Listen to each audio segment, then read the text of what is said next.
वन्देऽहं श्रीगुरुश्रीयुक्तपदकमलं वन्दे श्रीगुरुन् वैष्णवांश्च श्रीरूपं साग्रजात्वा सहगण रघुनाथं त्वं स्वजीवं साद्वैतं सावधूतं परिजनसहितं श्रीकृष्ण चैतन्यदेवं श्रीराधाकृष्णपदान् सहगण ललिता श्री विशाखान्वितांश्च। राधे राधे मित्रों, आप सबका धर्म सभा में स्वागत है। सब कैसे हैं? आशा करता हूँ कुशल मंगल ही होंगे। आज हम इस वीडियो में गरुड़ पुराण सारोद्धार का पहला अध्याय देखते रहिए। वीडियो को पूरा देखिएगा। हम पाठ आरंभ करते हैं। त्रिभिर्मोह तर्दभ्यां वानियते तत्र मानवः प्रदर्शयन्ति दूतस्त्वघोरा नरकायातना मुहूर्तमात्र तत्त्वरितं यमं वीक्ष्य भयं पुनां यमाज्ञाय समं दूते पुनरायति खेचर यागम्य वासनाबद्धो देहमिश्चन यमानुदे ग्रेतपाशोनरुदति श्रुत्यडम्भ्या पीड़ित 2 अथवा 3 मुहूर्त में वो मनुष्य वहाँ पहुँचता हुआ जाता है और यमदूत उसे घोर नरक यातनाओं को दिखाते हैं। मुहूर्त मात्र में यम को और नारकीय यातनाओं के भयों को देखकर वो व्यक्ति यम की आज्ञाओं से आकाश मार्ग से यमदूतों के साथ पुनः इस लोक में चला आता है। इस लोक अर्थात मनुष्य लोक में, पृथ्वी लोक में चला आता है।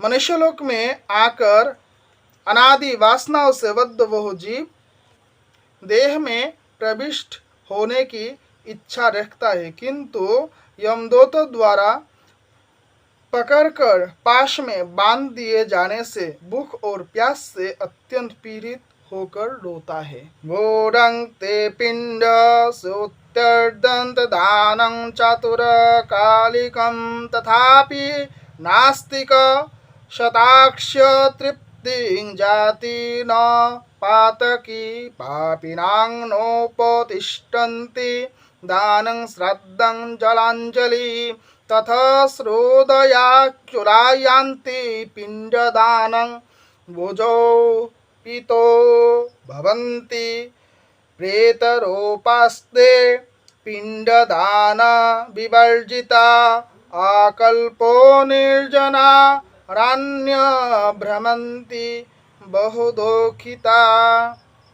हे ताक्ष्य, वो पातकी प्राणी पुत्रों से दिए हुए पिंड तथा आतुर काल में दिए हुए दान को प्राप्त करता है तो भी उस नास्तिक को तृप्त नहीं होता।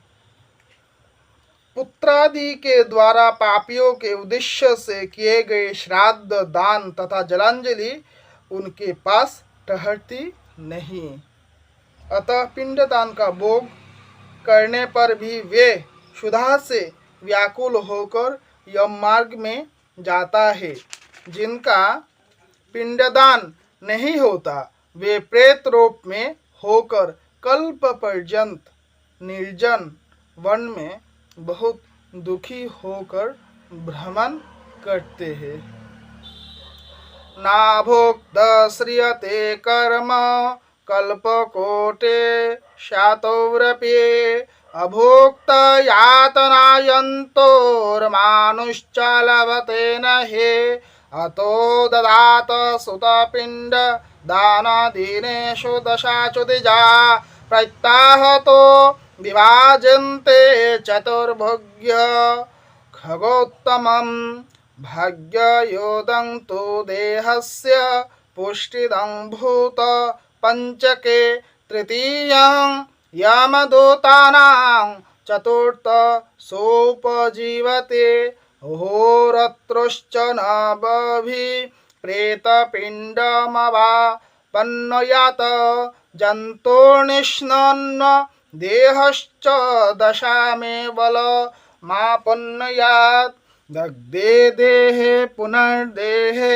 पिण्डे उत्पाद्यते खग हस्तमात्र पुमानयेन क्षति भोक्त शुभाशुभम।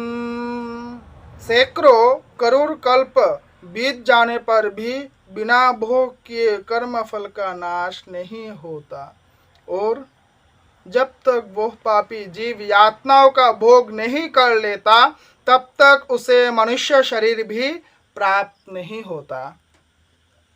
हे पक्षी, इसलिए पुत्र को चाहिए कि वो 10 दिनों तक प्रतिदिन पिंडदान करे। हे पक्षी श्रेष्ठ, वे पिंड प्रतिदिन 4 भागों में विभक्त होते हैं। उनमें 2 भाग तो प्रेत के देह के पंचभूतों की पुष्टि के लिए होता है, तीसरा भाग यमदूतों के प्राप्त होता है और चौथा भाग से जीव को आहार प्राप्त होता है। 9 रात दिन में पिंड को प्राप्त करके प्रेत का शरीर बन जाता है और 10वें दिन उसमें बल की प्राप्ति होती है। हे खग, मृत व्यक्ति के देह के जल जाने पर पिंड के द्वारा पुनः 1 हाथ लंबा शरीर प्राप्त होता है, जिसके द्वारा वो प्राणी यमलोक के रास्तों में शुभ और अशुभ कर्मों के फल को भोगता है। प्रथमा हनीय पिंडस्तेन मूर्धा प्रजायते ग्रीवास्कंद द्वितीयेन तृतीयाद्ययदं भवेत् चतुर्थेन भवेत् पृष्ठं पंचमापन्नभिरेव च षष्ठे च सप्तमेश्चैव कटिगुह्वा प्रजायते उरोष्टाष्टामेश्चैव जाह्नवग्नाग्री नवमे तथा नवभिर्देहमासाद्य दशामेऽस्मिन् शुधा तृषा पिण्डध्वज देहिमाश्रित्य शुधाविष्ट श्रिप्त शार्दित एकादश द्वादश च प्रेत भुङ्क्ते दीनद्वयं त्रयोदशो हनिप्रेतो यन्ति यम किङ्करो तस्मिन् मार्गे व्रजत्येक्यो गृहीत एव मर्कट शरश्चेति सहस्राणि योजनाना प्रमाणता यममार्गस्य विस्तारो विना वैतरणी खग। पहले दिन जो पिंड दिया जाता है उससे उसका सिर बनता है, दूसरे दिन के पिंड से ग्रीवा बनता है और स्कंद तथा तीसरे पिंड से हृदय बनता है, चौथे पिंड से पृष्ठ भाग बनता है, पांचवें से नाभि, छठे तथा सातवें पिंड से क्रमशः कटी और गुह्यांग उत्पन्न होता है, आठवें पिंड से उरु और 9वें पिंड से जानु तथा पैर बनता है।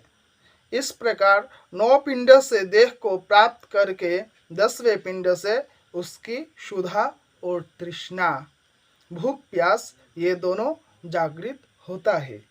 इस पिंडज शरीर को प्राप्त करके भूख और प्यास से पीड़ित जीव 11वें तथा 12वें 2 दिन भोजन करता है। 13वें दिन यमदूतों के द्वारा बंदर की तरह बंधा हुआ वो प्राणी अकेला उस यम मार्ग में जाता है।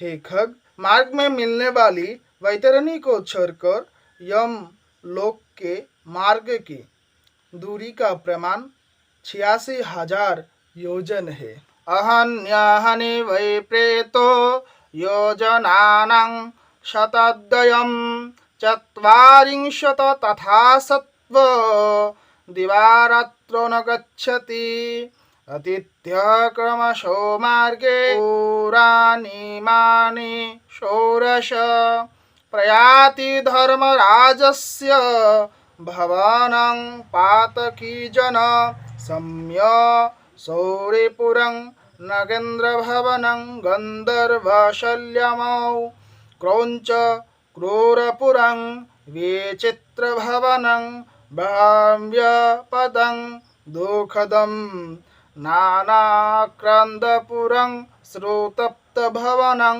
रुद्रपयोवर्षणं श्रिताढ्यं बहुभीति धर्मभवनं याम्यं पुरं चाग्रतम् याम्य पार्श्वोद्यत पापी हाहेति परोदनपति स्वगृहतो परित्यज्य पुरं याम्य मनुर्व्रजेत्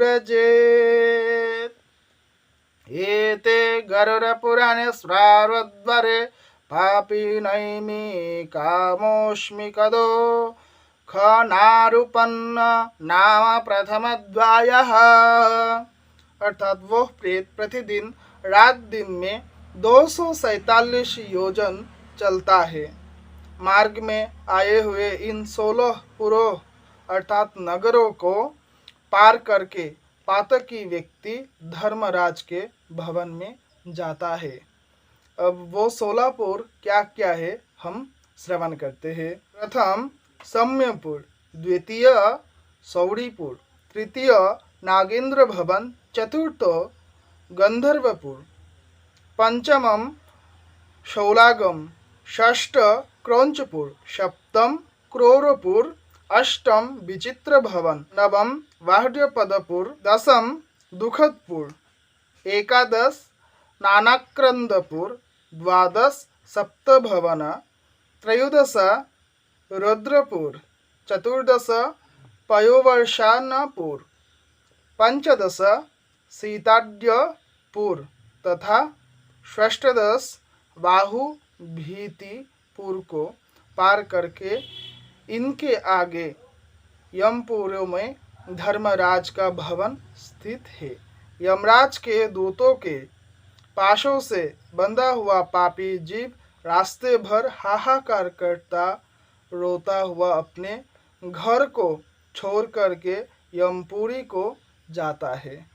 इस प्रकार गरुड़ पुराण के अंतर्गत सारोद्धार में पापियों के इस लोक तथा परलोक के दुख का निरूपण नामक पहला अध्याय पूरा होता है।